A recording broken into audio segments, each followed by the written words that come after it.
Hello student, आप सभी का कुमार क्लासेस के डेली एमसीक्यू सीरीज में स्वागत है। आज फिर एक नए सेशन के साथ स्टार्ट है। डेली एमसीक्यू सीरीज का ये 5 अक्टूबर का एमसीक्यू सीरीज है। ठीक है, जैसा कि आज डेमो क्लास आप लोग को दिया गया था सुबह, ठीक है, यानी 4 अक्टूबर को आप लोगों को डेमो क्लास दिया गया था। नहीं देखें तो जाकर प्लीज़ वॉच कीजिए उसको।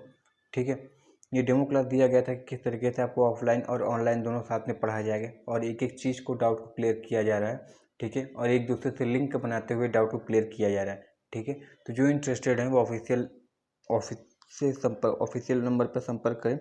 ठीक है, सारी जानकारी आपको दे दी जाएगी। फिर 2-3 दिन बाद ये क्या होगा, केवल पेड कोर्स वालों को ही विजिबल हो पाएगी, यानी स्ट्रीमिंग केवल पेड कोर्स वालों को ही दी जाएगी। ठीक है, और ऑफलाइन वालों को तो चल ही रही। तो चलिए आज का सेशन स्टार्ट करते थे। यही इंपॉर्टेंट नोटिस देना था आपको। तो चलिए, अगर आपको ये सेशन पसंद आए तो इसको लाइक कर दीजिएगा, शेयर कर दीजिएगा और अपने दोस्तों से कह दीजिएगा इसको सब्सक्राइब कर लें, क्योंकि इसी तरह डेली आप लोगों को सारी नोटिफिकेशन और सारी चीज़ें, हर चीज़ की जानकारी, चाहे वो वैकेंसी रिलेटेड हो या फिर कोर्स से रिलेटेड हो, हर चीज़ की जानकारी आपको दी जाएगी। ठीक है, तो चलिए इसमें पहला क्वेश्चन देखते हैं। पहला क्वेश्चन क्या है कि which of the following is not an effect of iron losses in DC generator, यानी इनमें से कौन सा एक डीसी जनरेटर में लौ हानि का प्रभाव नहीं है। ठीक है, तो कोर गेट एक्सेसली हीटेड, यानी कोर जरूरत से ज़्यादा गर्म हो जाती है। तो ये तो सही बात है, क्योंकि जब आयरन लॉस होता है तो एडी करंट के कारण क्या होता है, हमारी कोरें क्या होती है, गर्म हो जाती है। तो ये तो एकदम सही है। एफिशिएंसी घटेगी, एकदम सही बात। कोई भी ऐसी मशीन नहीं है या फिर कोई भी ऐसी चीज़ नहीं जहाँ पे लॉस हो तो क्या हो, एफिशिएंसी न घटे। ठीक है, टेम्परेचर ऑफ वेंटिलेटेड एयर राइसेस, सही बात है। क्या होगा, जो हम एयर जिसके जा रहा है वो ठंडा होता है, वो ऑब्वियसली सी बात है, वो क्या होगी, गर्म होगी। ठीक है, जब कोर गर्म होगा तो उससे से होकर जो हवा गुजरेगी वो भी क्या होगी, गर्म होगी। मगर यहाँ पे ये देखें, ऑप्शन सी देखें तो यहाँ पे कि जो दिया हुआ है कि टर्मिनल वोल्टेज इंक्रीज, तो ये तो बच्चे बच्चे को पता होगा, एलकेजी यूकेजी वाले को, कि अगर बाबू लॉस हो रहा है तो कभी भी टर्मिनल वोल्टेज, जो कुछ जनरेटर की बात हुई तो टर्मिनल वोल्टेज इंक्रीज, यानी आपकी एफिशिएंसी अगर घटे तो वोल्टेज तो इंक्रीज होगा नहीं, जाहिर सी बात है वो डिक्रीज ही होगा, यानी आपको आउटपुट में कम ही वोल्टेज मिलेगा क्योंकि एफिशिएंसी घट रही है। तो यहाँ पर क्या हो जाएगा, ऑप्शन सी एकदम सही हो जाएगा कि टर्मिनल वोल्टेज बढ़ जाती है। तो एकदम गलत बात है, कभी भी बढ़ती नहीं है बल्कि घट जाती है। ठीक है, आपको पता है एफिशिएंसी बराबर क्या होता है, आउटपुट अपॉन इनपुट होती है।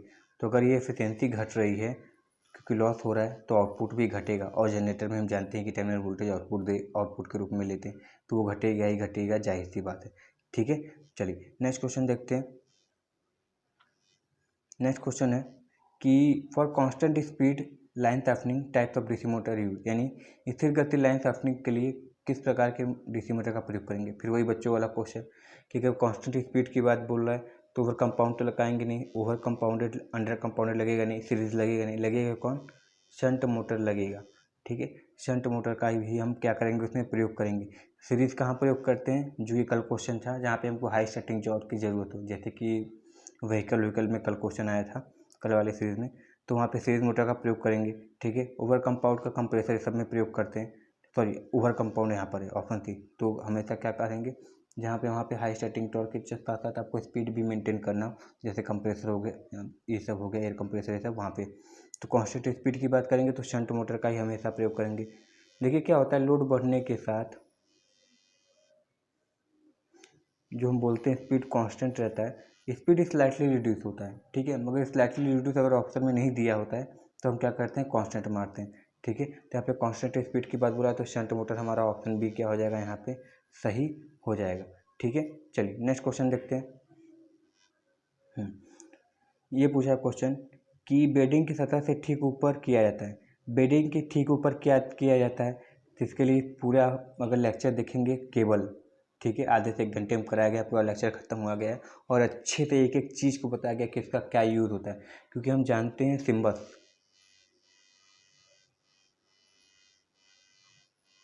ठीक है, कोर के ऊपर क्या होती है, इंसुलेशन चढ़ाई जाती है। ठीक है, इंसुलेशन के ऊपर मेटेलिक शीट चढ़ाई जाती है, मेटेलिक शीट के ऊपर बेडिंग की जाती है, बेडिंग के ऊपर क्या की जाती है, अरमोरिंग की जाती है, और अरमोरिंग के ऊपर क्या की जाती है, सर्विंग की जाती है। तो यहाँ पे क्या हो जाएगा, बेडिंग के सरफेस के ऊपर की बात किया तो अरमोरिंग, तो अरमोरिंग यहाँ पे सही आंसर हो जाएगा। अरमोरिंग का काम यही होता है कि जितने भी मैकेनिकल इंजीनियरिंग आपकी जर्किंग होती है, सारी चीज़ें लोड पड़ता है, तो यहाँ पे हम स्टील की प्रयोग करते हैं या फिर अल्मुनियम, ठीक है, अल्मुनियम की लेयर चढ़ा देते हैं, जिससे क्या होता है वो मैकेनिकल यानी यांत्रिक जो दृढ़ता होती है वो अधिकतर मिल जाती है इसमें, ठीक है। चलिए, तो ऑप्शन आई होप क्लियर हो गया होगा। तो नेक्स्ट क्वेश्चन देखते हैं, इनमें से निम्न में से कौन सा कथन गलत है, ठीक है, कौन सा कथन गलत है इस पर ध्यान देना है कि ज्वारीय ऊर्जा की मात्रा ज्वार की सीमा पर निर्भर नहीं करता है, पहला ऑप्शन ये है। दूसरा option biogas contain approximately 70% of methane, ये दिया दूसरा ऑप्शन, यानी क्या होता है बायोगैस में मीथेन की लगभग 70% शामिल होते हैं। तीसरा, जब खाद हमें बायोगैस संयंत्र से प्राप्त होता है तो वह आसानी से मिट्टी में घुल भी जाता है, तीसरा ये हुआ। Solar energy can be employed for running water pump, तो सही बात है, सोलर का प्रयोग क्या कर सकते हैं, वाटर पम्प चलाने के लिए कर सकते हैं। बायोगैस इसलिए तो इसको क्या बोलते हैं, बायोडिग्रेडेबल बोलते हैं, सबसे अच्छा मानते हैं, क्योंकि क्या होता है ये पर्यावरण से इफेक्टेड नहीं होता है और ये क्या होता है रिसाइकिल होते रहते हैं, ठीक है, खत्म हुआ दूसरा आएगा, खत्म होगा दूसरा आएगा, यानी जैसे बोलते हैं कभी भी ये नष्ट न होने वाला, कभी भी फ्यूचर में कभी खत्म नहीं होगा, ठीक है, इसलिए इसको क्या बोलते हैं कन्वेंशनल बोलते हैं, ठीक है, हमेशा साइकिल इसकी चलती रहेगी, जीवन भर चलती रहेगी, कभी खत्म नहीं होगा, इस पर पेट्रोल वेट्रोल आज नहीं कल तो खत्म होगा, बायोगैस में वैसी चीज़ नहीं होती, ठीक है। 70% बायोगैस का मोस्ट इंपॉर्टेंट कंपोनेंट क्या होता है, यही मीथेन ही होता है, मीथेन यानी CH4, जिसको नेचुरल गैस या मार्स गैस भी बोलते हैं, तो ये सही है। देखिए पहला ऑप्शन क्या दिया है कि जो टाइडल एनर्जी है वो टाइड के रेंज पे डिपेंड नहीं करती, ये सरासर गलत बात है, ठीक है, ये कभी भी नहीं हो सकता। जो टाइडल यानी जो ज्वारी भाटा आती है वो उसकी ऊंचाई पे डिपेंड करती है कि जो लहरें उठ रही हैं कितनी उठ रही हैं, और इसी पे डिपेंड करेगा कि वो एनर्जी भी कितनी बनाएंगी। तो ये तो एकदम ही गलत दिया है कि जो एनर्जी बना रहा है अमाउंट ऑफ टाइडल एनर्जी वो इंडिपेंडेंट होगा टाइड से, एकदम गलत बात है। और हम जानते हैं क्या होता है कि सूर्य और चंद्रमा का जब आकर्षण होता है तभी क्या होती है ज्वार भाटा उठती है, दिन में 2 बार उठती है, ठीक है, तो ये क्या हो जाएगा दिन में 2 बार उठती है, और जब आकर्षण होता है पृथ्वी और सॉरी चंद्रमा और सूर्य के बीच में तभी हमारा क्या होता है ये भाटाएँ उठती हैं, ठीक है। तो यहाँ पे ऑप्शन ए जो है वो गलत हो जाएगा, ठीक है, तो इसके लिए ऑप्शन ए भी क्या होगा सही होगा, क्योंकि पहला स्टेटमेंट क्या है गलत दिया हुआ है, ठीक है। और ये सब याद रखना, ये सब क्या है कन्वेंशनल सोर्स ऑफ एनर्जी है, कन्वेंशनल मतलब ये कभी भी फ्यूचर में ख़त्म नहीं हो सकते, ये चारों ऑप्शन टाइडल भी है, बायोमास भी है, बायोगैस भी है और तुम्हारा सोलर भी है, ठीक है, जियोथर्मल भी उसी में आते हैं, विंड पावर उसमें भी आते हैं, उसी में आते हैं, ठीक है, तो ये सब कभी भी ख़त्म नहीं होने वाली चीज़ें हैं, समझ में आए। चलो ऑप्शन यहाँ पे सही हो जाएगा। नेक्स्ट क्वेश्चन देखते हैं बाबू।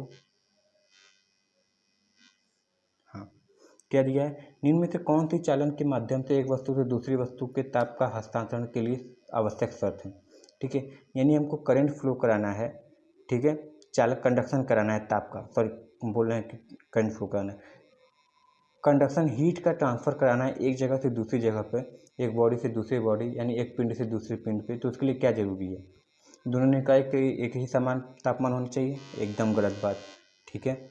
दूसरा, दोनों मेटेलिक होना चाहिए, एकदम गलत बात। इनमें से एक मेटल होना चाहिए, एकदम गलत बात। हाँ, अब ऑप्शन डी देखो, both the bodies must be a different temperature, ये एकदम सही है कि जब तक ताप का डिफरेंस नहीं होगा, जब तक दो निकाय अलग अलग तापमान पर नहीं होंगे तब तक करंट फ्लो कभी भी सॉरी फिर वही बोलने करें हीट कभी भी फ्लो नहीं हो सकता, क्योंकि हमको पता है अगर यहाँ पे एक का तापमान T है और दूसरे का तापमान T2 है और पहले का T1 है, तो अगर T1 का तापमान अधिक है तो वो हमेशा हीट यानी ऊष्मा उच्च तापमान से निम्न तापमान की तरफ फ्लो होता है, ठीक है, जो कि हम थर्मोकपल में प्रयोग करते हैं, थर्मोकपल में, ठीक है, और हॉट वायर ये सब जितने भी इंस्ट्रूमेंट होते हैं या थर्मोकपल हुआ इन सब में इन्हीं का प्रयोग करते हैं। एक का उच्च तापमान होता है, एक का निम्न तापमान होता है, तो उच्च तापमान से निम्न तापमान की तरफ क्या होता है ऊष्मा जाती है या चार्ज जाता है, जो भी आता है वो उसके मैकेनिज्म पर डिपेंड करेगा, ठीक है। तो दोनों का डिफरेंस होना तापमान का बहुत आवश्यक चीज़ें हैं, तभी उसमें क्या हो सकता है टेम्परेचर एक पिंड से दूसरे पिंड जा सकता है, अन्यथा नहीं जाएगा, ठीक है, इस चीज़ का ध्यान देना है, सही है। चलो नेक्स्ट क्वेश्चन देखते हैं।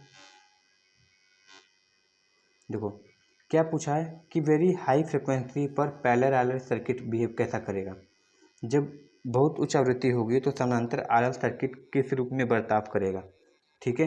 तो इंडक्टिव देखो, तो इसका ऑप्शन क्या होगा डी सही होगा, क्यों सही होगा, क्योंकि बाबू देखो एक्सल का मान ज़्यादा हो जाएगा फ्रिक्वेंसी ज़्यादा होने पे, क्योंकि हमको पता है कि एक्सल बराबर 2 पाई FL होता है, ठीक है। तो अगर फ्रिक्वेंसी का मान ज़्यादा होगा तो क्या हो जाएगा, XL का भी मान ज़्यादा हो जाएगा, ठीक है।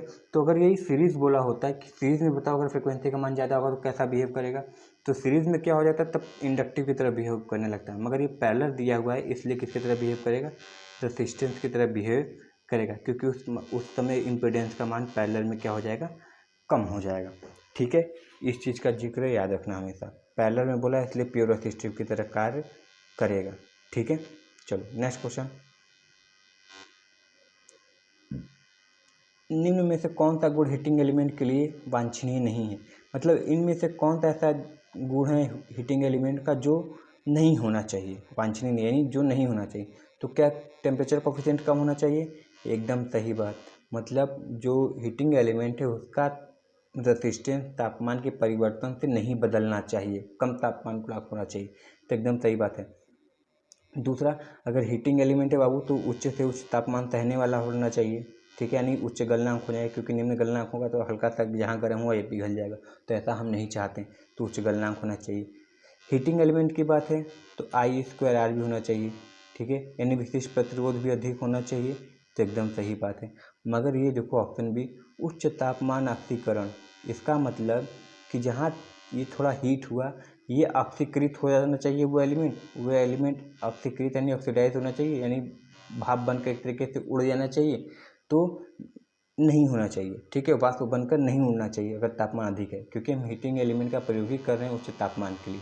समझ में आए, तो यहाँ पे ऑप्शन बी क्या हो जाएगा, वांछनीय नहीं है, और बाकी तीनों क्या है, वांछनीय है, तो इस हिसाब से ऑप्शन बी क्या हो जाएगा, यहाँ पे सही हो जाएगा, ठीक है। चलो नेक्स्ट क्वेश्चन देखते हैं। चलो नेक्स्ट क्वेश्चन क्या है, in a load curve the highest point represent, अगर लोड कर्व की बात करें तो हाईएस्ट पॉइंट क्या रिप्रेजेंट करता है, लोड कर्व बनाने के लिए बात बोला है। चलो ये लोड बनाते हैं, मान लेते हैं 1 किलोवाट में है, ये टाइम के साथ है, ठीक है। तो हम जैसे बोलते हैं, एक क्वेश्चन पूछता है कि ये बताओ कि दिन भर में सबसे अधिक मैक्सिमम डिमांड यानी पीक लोड कब होता है, तो हम बोलते हैं कि 5 से 8 बजे के बीच में, शाम के 5 से 8 बजे के बीच में क्या होता है, मैक्सिमम डिमांड होता है, क्योंकि उस समय टीवी फ्रिज सारे कर्मचारी अपने घर पे आते हैं तो आसानी से टीवी चलाते हैं, फ्रिज चलाते हैं, एसी भी चलता है, कूलर चलता है, सारी चीज़ें चलती हैं, ठीक है। तो देखो पीक लोड क्या होता है, मान लो ये है, तो पूछेगा वही जो हाईएस्ट पॉइंट होता है, यानी हाईएस्ट पॉइंट यहाँ पे क्या है, ये इसको क्या बोलते हैं, इसको अब हम क्या बोलते हैं, VM बोलते हैं, अगर करंट है तो IM बोल देंगे।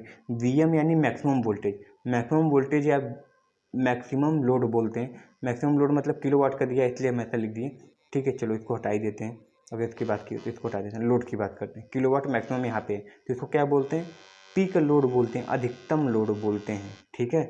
जो 5 से 8 बजे की मतलब जहाँ डेली लगभग दोपहर तक 3 किलोवाट था, यहाँ पर आकर 6 से 7 किलोवाट भी हमको आवश्यकता हो सकती है, इसी को पीक लोड बोलते हैं। आई होप ये कॉन्सेप्ट समझ में आया होगा, पीक लोड क्या होता है, समझ में आया।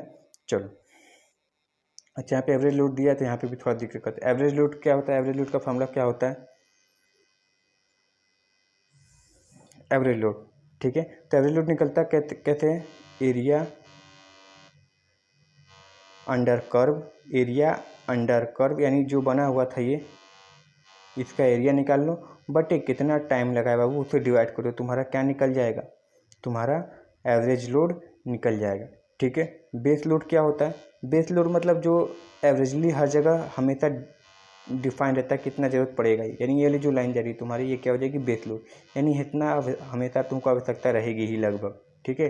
डाइवर्सिटी लोड, विविध लोड, ये क्या होता है, जो वेरिएशन होता रहता है, कभी ज़्यादा कभी कम, कभी ज़्यादा कभी कम, इसको डाइवर्सिटी यानी विविध लोड बोलते हैं, ठीक है।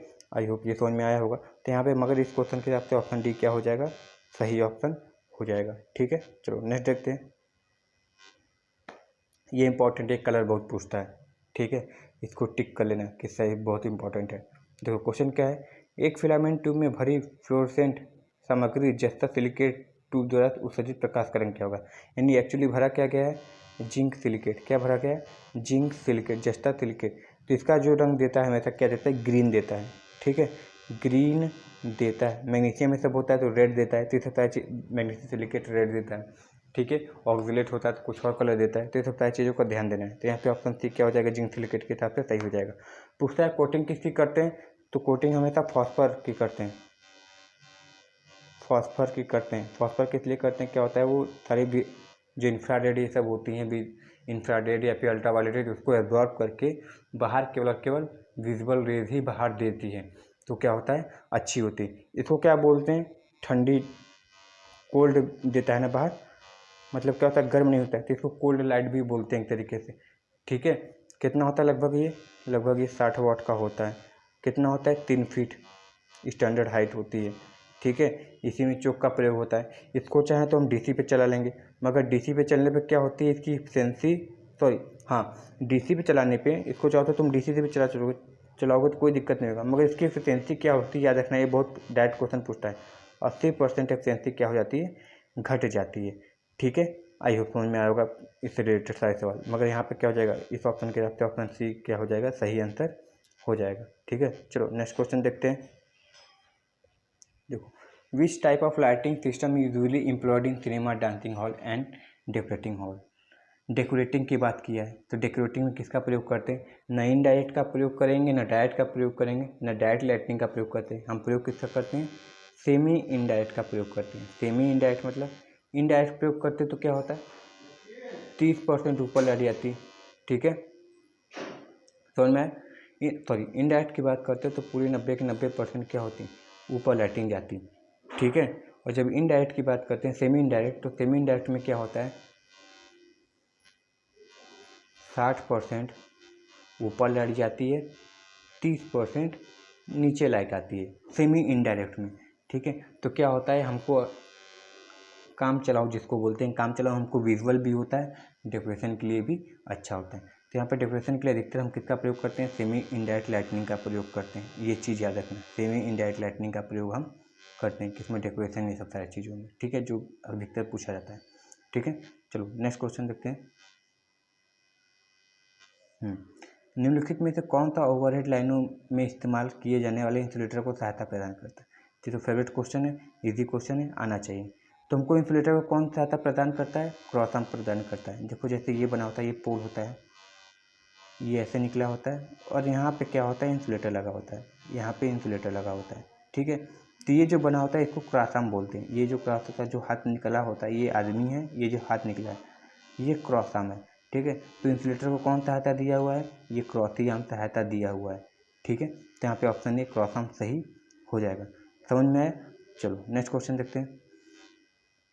चलो अब आ गया इंपॉर्टेंट क्वेश्चन, जीके जीएस ला रहे हैं कि तुम लोग को दिक्कत ना हो, तुम लोग थोड़ा बने रहो, कॉन्फिडेंट रहे, बूस्टअप रहे तुम्हारा कॉन्फिडेंस। ठीक है, डिमोटिवेट ना हो कि जीके जीएस नहीं पढ़ रहे हैं। समझ में, चलो तो यहाँ पर देखते हैं। इसमें पहला क्वेश्चन है, निम्नलिखित किसे पेनिसिलिन का आविष्कारक के रूप में श्रेय दिया जाता है। तो पेनिसिलिन की खोज अलेक्जेंडर फ्लेमिंग। ठीक है, Alexander Fleming. Thomas Edison bulb, Alexander Graham Bell telephone. ठीक है, निकोलस ऑटो। ठीक है, एक निकोलस टेस्ला हुए थे जो फ्लक्स डेंसिटी खोज किए थे, और ये निकोलस ऑटो। समझ में, तो अलेक्जेंडर फ्लेमिंग किसकी खोज की थी, पेनिसिलिन की। ठीक है, समझ में आए, चलो नेक्स्ट क्वेश्चन देखते हैं।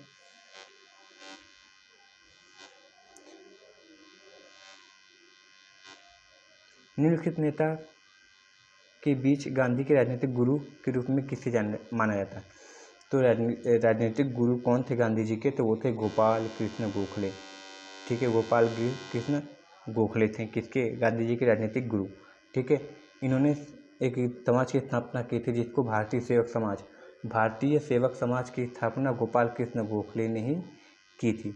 तो मैं, और एक गोपाल कृष्ण गोखले किसके शिष्य थे। अब देखो, गांधी जी किसके शिष्य थे, एक तरीके से अगर गुरु हुए तो शिष्य किसके थे, गोपाल कृष्ण गोखले के गांधी जी थे, और गोपाल कृष्ण गोखले किसके थे, तो वो रानाडे के शिष्य थे। ठीक है, इसको चीज़ को याद रखना। एक क्वेश्चन आता है, लाल बाल किसको बोलते हैं, तो लाला लाजपत राय, बाल गंगाधर तिलक, बिपिन चंद्र पाल। लाल बाल पाल, ये चीज़ याद रखना। ठीक है, लाला लाजपत राय की मृत्यु कैसे हुई थी, तो पुलिस स्टेशन में लाठियों की बरसात से इनकी मौत हुई थी। ठीक है, तो क्वेश्चन जो पूछा जाता है बहुत इंपॉर्टेंट है, इसलिए यहाँ पे बता दिए, जिक्र कर दिए। चलो नेक्स्ट देखते हैं। नेशनल लाइब्रेरी कहाँ है, ठीक है। राष्ट्रीय पुस्तकालय कहाँ स्थित है, तो राष्ट्रीय पुस्तकालय हमारा कलकत्ता में स्थित है। कहाँ स्थित है, कलकत्ता में स्थित है नेशनल लाइब्रेरी स्थित, ठीक है, इसको याद रखना है।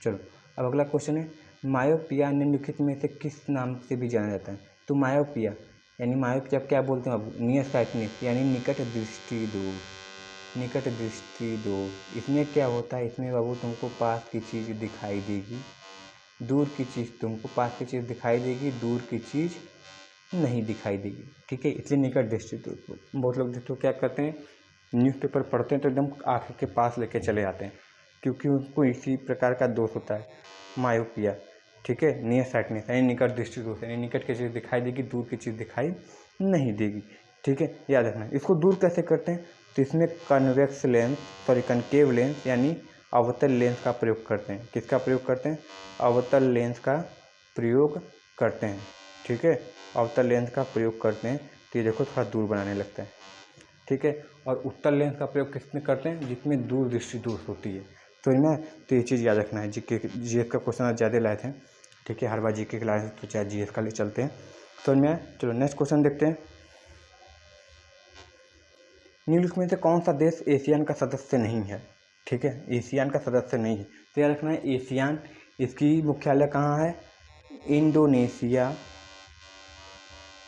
इंडोनेशिया, जकार्ता का नाम सुने होंगे, जकार्ता, इंडोनेशिया की राजधानी जकार्ता है, वहाँ पे इसका मुख्यालय है, किसका, एशियान का। और इसका सदस्य कौन नहीं है, तो इसका सदस्य वियतनाम नहीं है, इसका सदस्य वियतनाम नहीं है, ठीक है, ये चीज़ याद रखना है। चलो नेक्स्ट क्वेश्चन देखते हैं। चलो ये तो हो ही गया, तो चलो नेक्स्ट वीडियो में मिलते हैं, नेक्स्ट MCQ सीरीज में मिलते हैं। आज के सेशन यहीं पे ऑफ करते हैं। तो फिर बोल रहे हैं जिसको क्लासेस के लिए क्वेरी करनी होगी वो ऑफिशियल नंबर पे कॉल क्वेरी कर लेगा, ठीक है।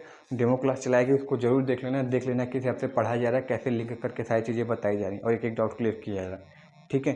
तो अगर पसंद आए तो इसको क्या करना है, सबको पता है कि इसको लाइक करना है, अपने दोस्तों में शेयर करना है, और चैनल पे नए हो तो इसको सब्सक्राइब करना है, ठीक है। तो चलो मिलते हैं नेक्स्ट वीडियो में। Thank you very much and all the very best.